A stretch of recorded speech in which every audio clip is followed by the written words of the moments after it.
Okay, so really I'm going to talk about two things. One is contest propagation, very quick, and also talk about logging accuracy, which I don't see too much about, but I get some some interesting examples.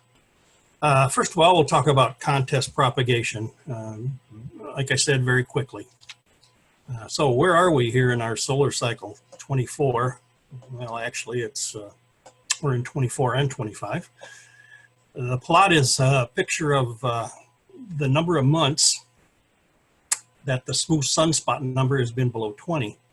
Now on the left, you see 5 nicely colored curves, and that's all previous solar cycles.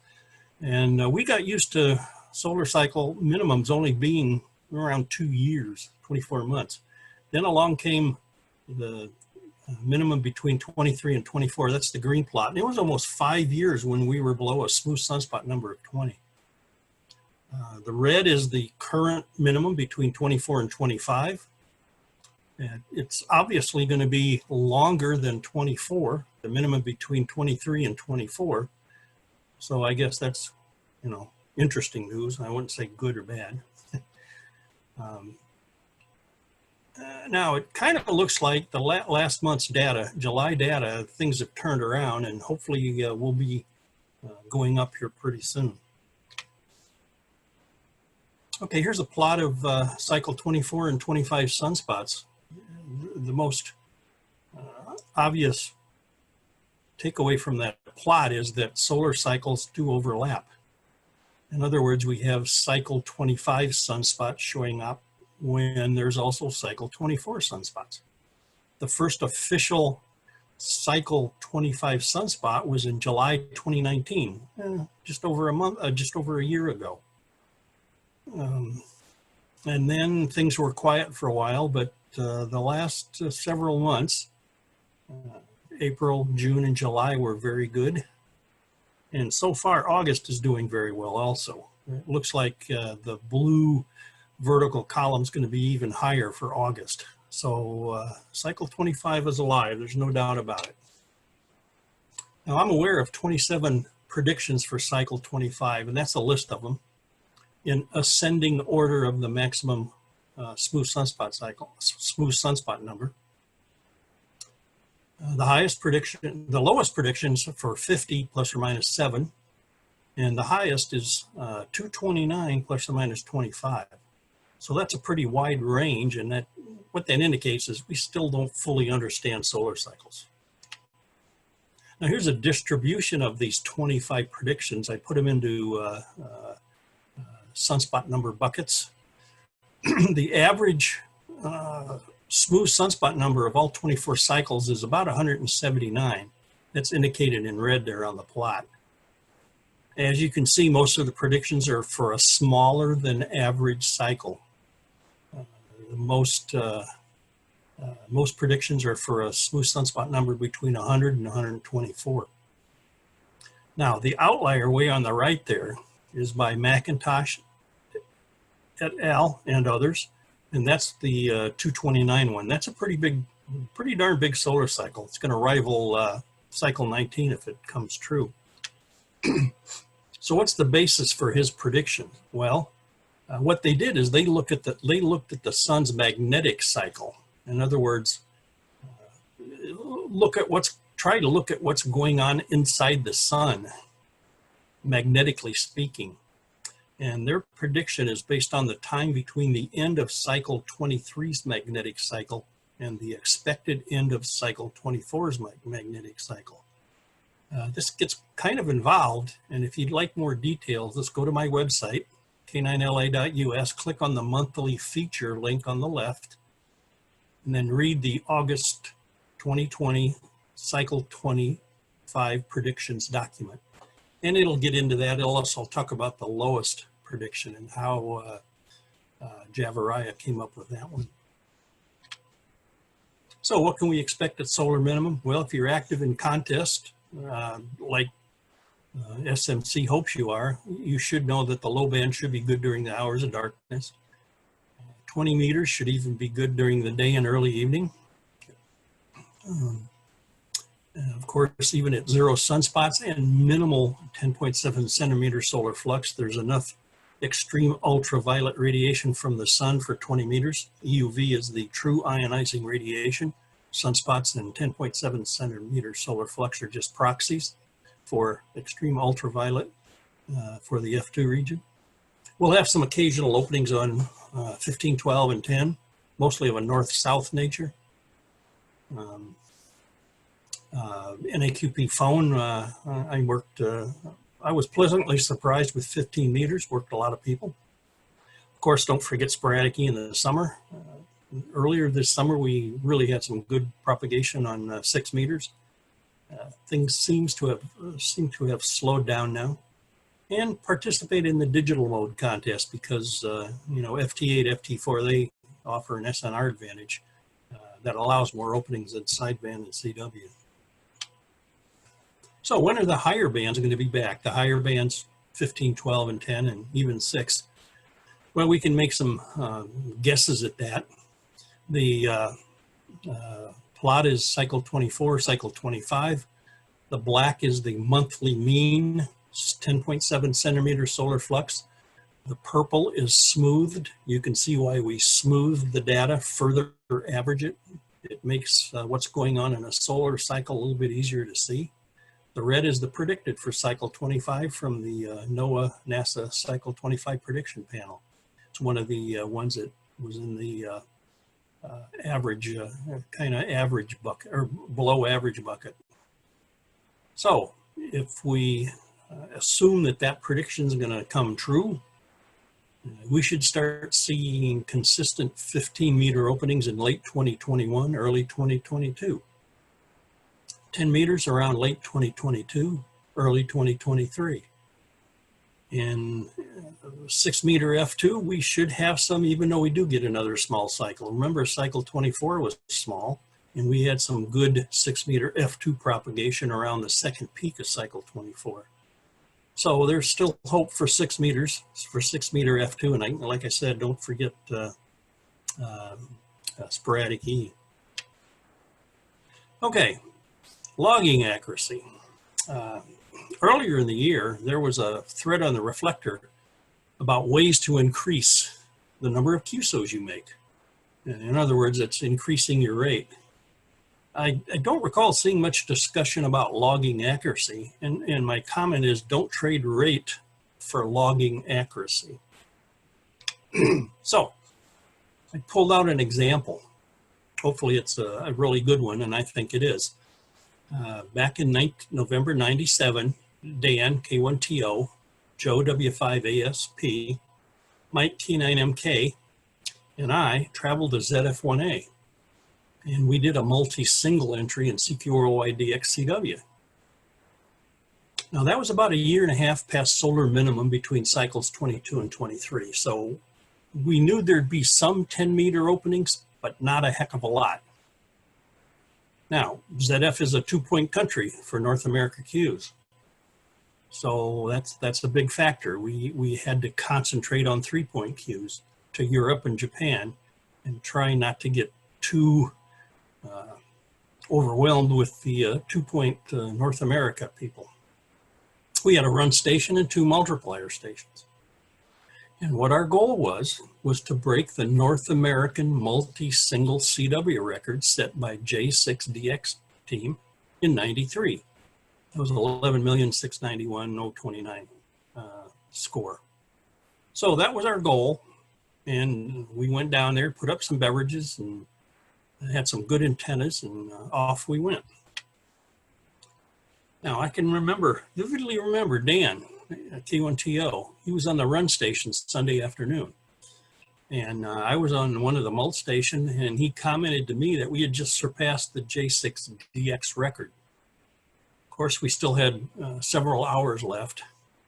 And depending on how accurate our log was, we kind of thought that, yeah, we're gonna have the new North America record.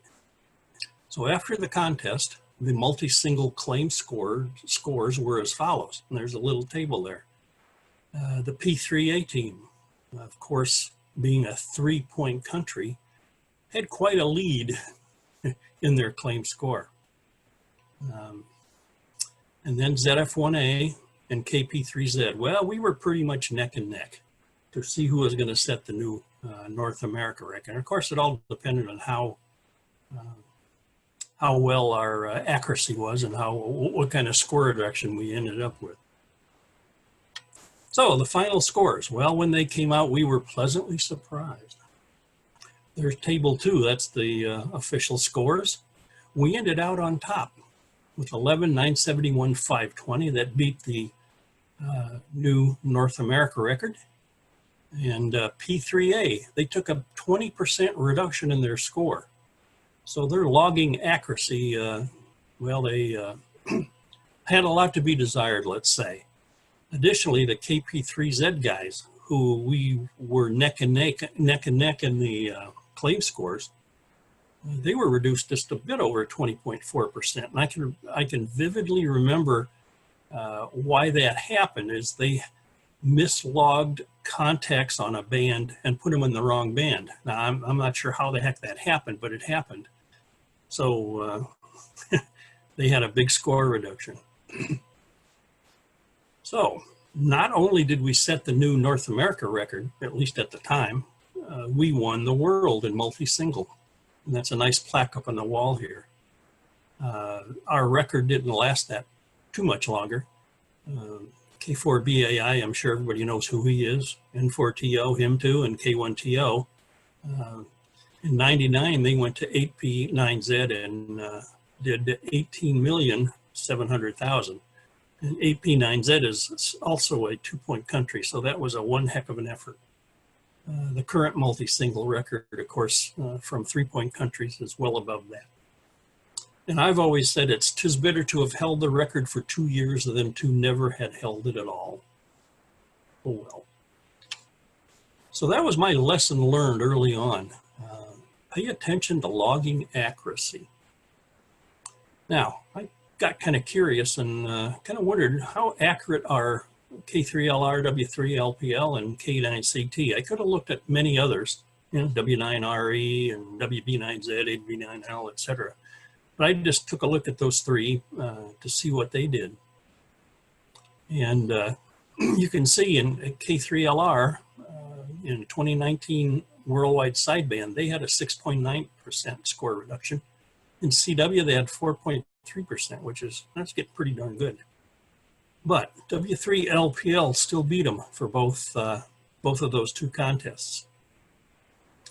In the sideband, their scores were neck and neck, and W3LPL beat out K3LR because their score reduction was less. They had a little bit more accurate log. Now, in the CW contest, kind of a different story. W3LPL had significantly more Qs and multipliers than K3LR, so they could withstand more of a score reduction. And thus they had a higher score reduction, but they still won. Now here's what K9CT did in CQ Worldwide CW in 2019. They were in multi-2 and they had a 5%. That's pretty good. Of course, it's still tough to beat the East Coast, and KC1XX won it. Even if K9CT would have had no score reduction, you know, a golden log, they still wouldn't have beat KC1XX. So if you want to make big scores, move out to the East Coast, I guess. I didn't count the 2019 worldwide sideband from K9CT because they were at VP6R doing their thing there. So here's a couple of ways to improve your logging accuracy. These things I thought about, and this article is going to be in the September-October NCJ. So if you miss some of this or whatever, make it a priority to improve your logging accuracy. It needs to be important. If you're assisted in doing search and pounce, make sure the packet cluster spot is correct. It's amazing how many of those can be wrong and leads to you getting a score reduction. If you're non-assisted in doing search and pounce, make sure you have the call correct. You can still miscopy it, whatever. When you're running, you need to work on getting a full call correct the first time. And I think that's one of the secrets to high rate and logging accuracy. I can remember when K9LA, Dan, was at the run station, huge pileup, and he'd pick out a call the first time and he'd get the whole call correct. And boy, that just keeps your rate up and really helps. One thing you can do is participate in the DX pileup contest at ham events. Of course, that's for CW events. And I enjoy doing W9DXCC each year. Improve on using your internal between the ears filter to focus on one call. And I'm sure that's what a lot of the high-speed accurate guys do. They can focus on one call. Now, if you struggle to get a CW Speed Demons call, don't work them. I've done that many times. I just give up and say, oh, screw it. Of course, you have to type accurately. That's another place where logging accuracy can diminish. And one thing, get enough sleep before the contest. I think that helps a lot. And I could tell that at the W9DXC CW pileups, if I had a tough day during the day and I was tired, I didn't do as good as usually when I was rested and went into the pileup thing fresh.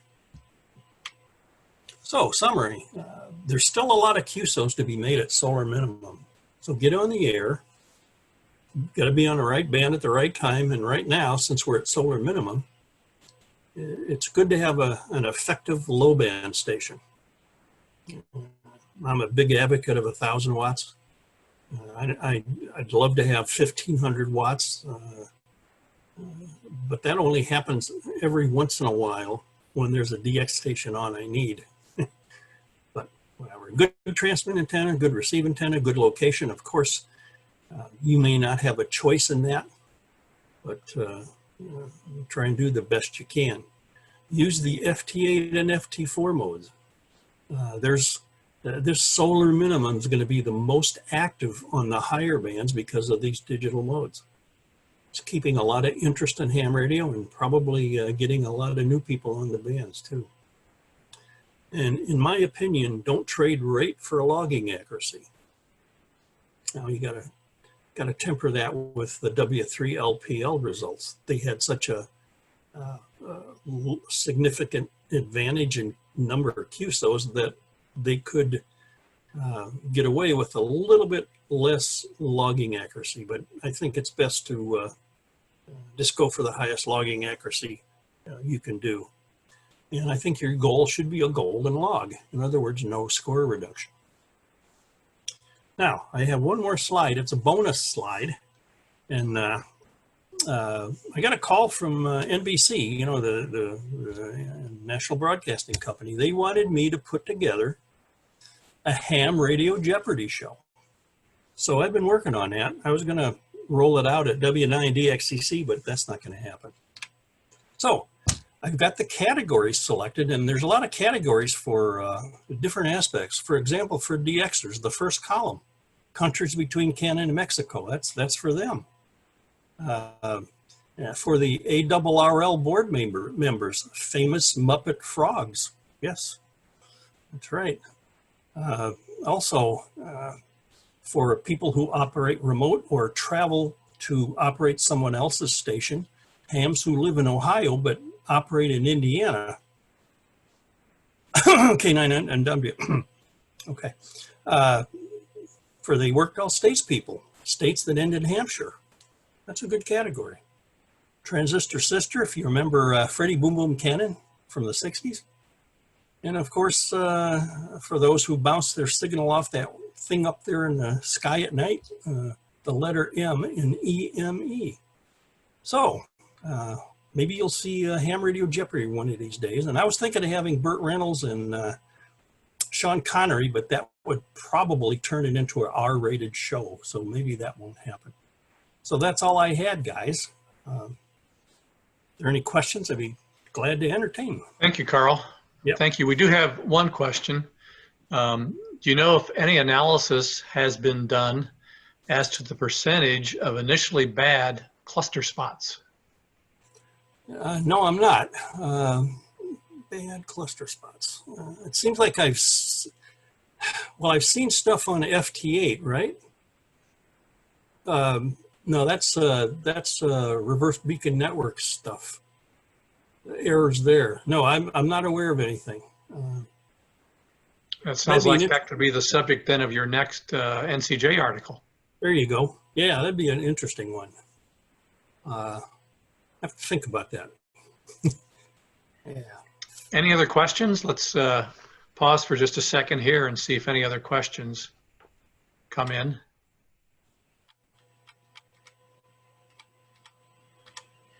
Another question, how do you check your log accuracy?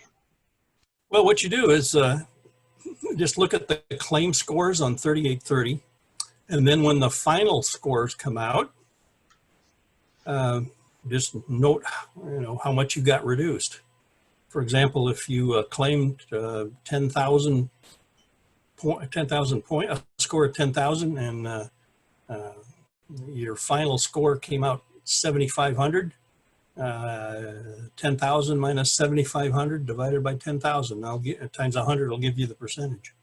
And that's how I did all those. Just look at the claim scores versus the the final scores once the log checking is done. Kind of tedious, but yeah, you can do it. Comment that if you download your log checking report from the contest sponsor, that usually that will give you an accurate number from the contest sponsor's point of view, and that is correct. Sometimes those can be a little bit depressing. But, yes, but what's good, they go into detail and they tell you where your problems are, so then you can work on that. Right. And I once in CQ Worldwide CW last November. Or no, CQ Worldwide Sideband last October, I had a golden log. I didn't make billions of contacts, but that was pretty good. And then, of course, CW came along, and I was way the heck up there with score reduction again. So I guess I didn't learn, or the learning didn't stick with me, I guess. There was a thread recently, I think it was on the CW Ops listserv, about the trade-offs between calling CQ at a very high rate and getting fewer callers because people can't copy you, versus calling CQ at a lower rate, a words per minute rate. You will make less QSOs doing that because the QSOs take longer, the exchanges take longer. Yep. But you may get more callers. Do you have any thoughts on that or experience with that? Well, that's another NCJ article that I've thought about doing. And what you can do is, take the scores, the published scores, and then go into RBN and see what that station's average speed was. And I kind of did a preliminary look at that, thinking that, is there an optimum speed to maximize your score? And I think what the results would look like is, yeah, if you go too slow, you're going to make less contacts. If you go too fast, you're going to make less contacts. But there's probably a wide range of speeds, reasonable speeds, that can give you an optimum score. A lot of interesting stuff, with all the data out there, there's lots of interesting stuff to look at. Mm-hmm. And I think a related factor there is the point where you are in the particular contest can influence your speed. So when sweepstakes starts at Saturday afternoon, a high rate might be justifiable then, but right. Calling CQ at 40 words per minute on Sunday afternoon probably is not a very good strategy. Yeah, good point, Tim. Well, I don't see any other questions coming in, and we're scheduled to take a break, and I don't ever mind taking a break early. So I will say thank you, Carl, and we will hear back from you again actually in just about 20 minutes.